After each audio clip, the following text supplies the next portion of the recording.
My favorite movement in Strongman, the stone lift. It's a staple of Strongman, and I think it's the coolest movement as well. So when I set up for this, I look out for where the center of the stone is, and I make sure that it's behind my big toes. Because if it's too far forward, it's gonna pull you forward. Widespread fingers, make sure the stone on the floor, pinch your pointer, middle finger, because then you basically know the stone center is lined up with the center of your hands. But before I actually get into the working sets, I like to do a warm up with about 50% of what I'm gonna be doing for my working sets on a stone, which is basically a stone clean to the chin with a pause. So after I reel the stone up into my lap, I squeeze my legs together. I sit down deep enough that the stone actually is touching my chin. I reel it in. See this? I don't try to sit down too deep. I try to push my hips as close to it as possible with my chin on the stone. I rock my hips back and I push them forward and under the stone and I pause on the top. So again, hips rock back, push my hips forward under the stone, get the stone all the way to the top and pause. Hips back, push your hips forward and under the stone, stone rocks all the way up to your chin and pause. And I'll basically work up to 3 to 5 reps of that with about 50% of the weight I'm gonna do over the bar. Now I like to set up the bar to be at least 56 inches in height, no matter what. Any lower, and I'm learning bad habits. Because when it's this high, I actually have to force my body to be under the stone and then push over. If the bar's lower, you could pop it up so easily, you don't get to work on that limbo with the stone.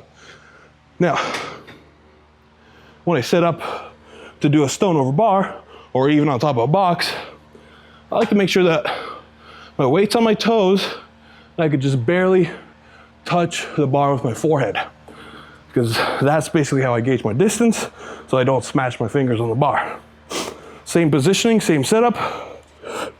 Pull the stone up, squeeze your legs together, reel your hips as close to it as possible. Hands 10 and 2 o'clock position with a diamond. Make a diamond right here. Hips back, push your hips forward and under the stone, and push the stone over the bar. The ideal position for a stone over bar is a spot where your feet don't even have to move forward or backwards to get the stone over the bar. If you ever find that you have to jump back, it's a bad habit. That's not gonna help you whatsoever. It's out of fear of the stone crushing you. Either feet in the same spot as you're finishing or walking forward into it at the very least. So again, down here.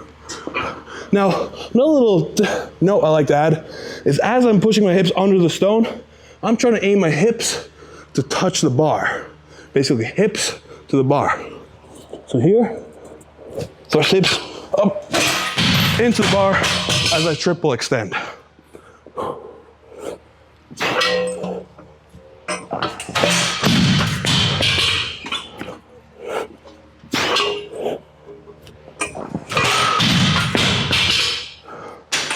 And that's how I do a stone lift. Come on and give me some more. We're gonna shake the floor. Bust down the door. You ain't seen nothing like this. Give me some more. We're gonna settle the score. Spread my wings and soar.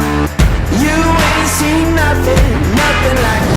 So basically, before I hit the weights, I do work for my working sets. I work up to about 50% with just the stone clean with a pause on top. And then I'll do working sets over a bar, making sure that I project my hips into the bar and try to get my weight under the stone, or my body under the stone, so the stone can roll all the way up and over. I want to illustrate to you what a lot of other guys do, which is also a waste of energy. I see this a lot, and it requires a lot of brute strength. You come here and pop the stone up like so. But notice how high I get just by front squatting the stone. See about here. You get stuck. So with a lower bar, you get a lot of weight over a lower bar. But otherwise with the front squatting, it gets really difficult you get a stone up on a higher platform or bar because you have to use so much more force.